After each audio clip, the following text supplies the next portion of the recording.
we're probably close to 10 million people behind on their mortgage right Wow. now. And you didn't know Mr. Johnson was in foreclosure. That's why his grass is so hot right now.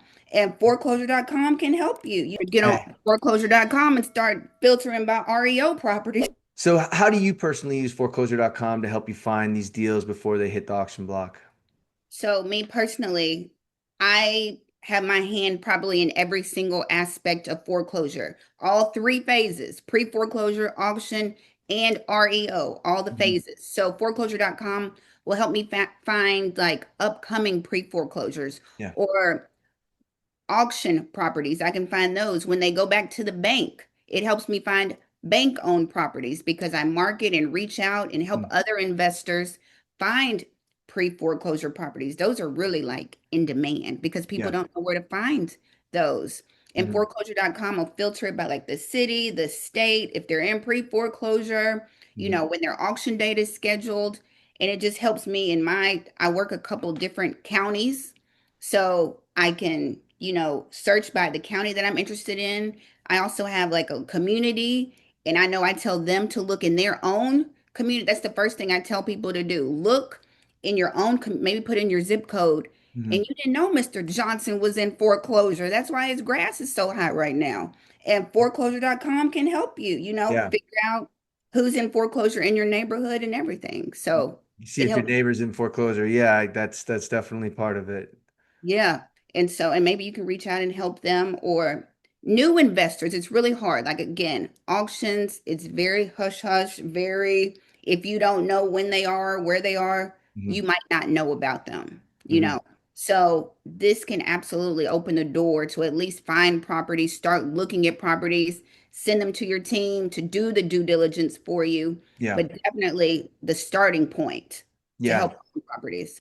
No, we've seen a lot of demand in pre-foreclosures, and it does seem like it can be very helpful if someone's in a tricky situation, if you can provide a solution to help them move out without having a foreclosure hit their records and everything like that. I've heard of a lot of case studies where it's been more beneficial, and people are in the long run, I think, happy to be helped rather than to fall into the next phase of it. Absolutely. Absolutely. I agree. And this month the foreclosure numbers just came out. July had the highest amount of foreclosures in all of 2025. July Wow. saw what a 13% year over year and 11% month over month. Yeah. Texas had like 3,600 new foreclosure starts in July alone Wow. of all of these. And I think the contributing factors are like, I mean, the houses are sitting longer on the market. Hmm. People are reluctant to buy a house right now. So imagine people who are in foreclosure who are thinking maybe I can hurry up and sell before my house Mm. goes up for auction. We're not in that market anymore. Mm. You put your house on the market and you're going to sit. And if Yeah. you get an auction scheduled for 30 days, you don't have time to sit. You don't have the luxury to sit on Yeah. the market right now. And now Definitely. we're seeing that in the foreclosure numbers starting to rise. So, I totally understand what you're saying. Down here in Southeast Florida, I call it between 2021 and really even a little bit longer than the peak around the country, 2023. There's a lot of FOMO buying. People were buying without oh even yeah, seeing the property. I mean, I remember helping sell my parents' property to an investor in California without even seeing the property. So there was just so many, and when we were looking at different properties, there'd be 60 people out front, and the house would be misrepresented. They'd say it would be a 3-3, but it was actually a 3-2 with a little with the yeah, oversized closet. You're like, wait a minute, what is this? And they were getting away with it. It would sell in that next day, way I overpriced. know, And so I think a lot of people um, weren't anticipating that or anticipating the increase of when they bought that property at that higher value, how the taxes were going to right? affect them. And down here, if you're on the coast, a lot of people didn't anticipate what was going to happen with insurance. I know in some places around the country, whether there's fire hazards or tornado hazards, insurance is going up. And Yep. Yeah, it's just like yesterday's market is not today's market. You know what I mean? I Yeah. think it's so many factors contributing to what's going on in the housing market. Like you said, like natural disasters, like these storms and Yeah. taxes going up and people losing jobs and, you know, and a lot of people, the houses are just unaffordable for a lot of people. I think they said the average home price is like $430,000. That's Like, I mean, now in California, that's like, but in the rest of the world, $400,000 house, you're looking at almost $3,500 mortgage payment or more than that with taxes and yeah, insurance. yeah. And, Just the you know, yeah. It's that's just unaffordable for a lot of people. yeah. So No, I would it's go ahead, Tim. Look, you no, over there.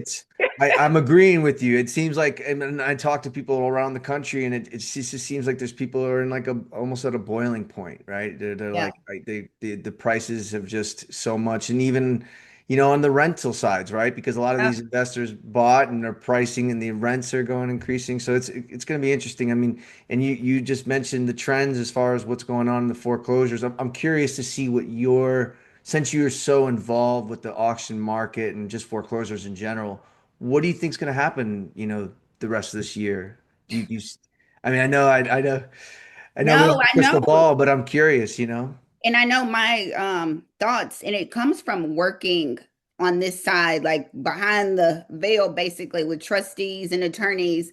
And I'm actually getting REO certified in September because they said that bank-owned market is about to explode, and we Wow. should see foreclosures increasing for the next 5 to 6 years. Wow. You know, and so this is, I don't, the banks haven't turned the faucet on at all yet. Yeah. Um, I saw one article that said we had like 6.6 million people behind on their mortgage. I saw one article that said we got like 9.5 million people Wow. behind on their mortgage Yeah. right now.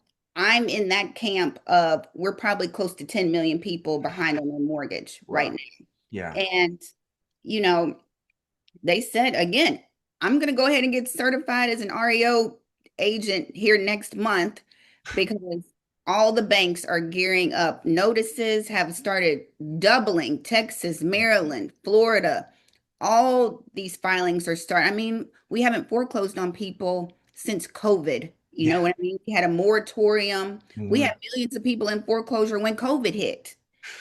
So now we're seeing an increase in people losing their homes that just bought post COVID, Hmm. right? Like I had a property go up for auction and they just bought it in June of 2024. And it's a lot of people like that who are losing their homes and just bought them in the Yeah. past couple of years, Hmm. which is really sad. You know what I It's mean? sad and scary. Yeah. Yeah. So that's an increase that we're all noticing. And those are more than likely going to revert back to the bank because nobody's going to buy that at the auction. Yeah. Um, the opening bid would be too high. Real quick to tell you, at the auction, the opening bid is the loan balance, nine Okay. times out of 10. Opening bid, loan balance. So if they just bought in the past 4 years, they owe that whole loan, or they even overpaid when they bought it. So when it goes up for auction, that opening bid is probably higher than what it's even worth now since the market has cooled off. So Wow. nobody's going to buy that at auction and they just go back to the bank. The Wow. bank, they become REO properties. So get on foreclosure.com and start filtering by REO properties. Yeah, wow. No, and you know, I don't think, inventory is not like wine. It does not age well, right? It does And not. and I don't think the banks want that on their books. I think it's because it's not an asset when it's a liability, right? Someone's got to be paying for. Absolutely. Right. So no, that's very interesting, and it's sad to hear that. But I mean, we are seeing that. We saw that with just the ending of the VA moratoriums and how that Yep. affected that Yep. increase and what's going to happen there. And I'm seeing some really scary numbers with the FHA loans and things like that. Yeah, And what's over 10%, I think, of FHA loans are in default right now. Over 10%. And then they just passed a regulation that if you're in default on your student loans starting in October, if you're in Mhm. default on your student loans, you can't go through loss mitigation on your mortgage. So if Wow. you're in default, I'm like, ooh. So that would hurt a lot of people Yeah. if so No, it's coming. it's coming. No, and the time is prepared. Get those teams ready. Do your due diligence. Don't FOMO buy. No, these are great, great ideas, great thoughts, great advice. Thank you so much, Ashley. This really has been amazing. Thank you for sharing your auction secrets with us.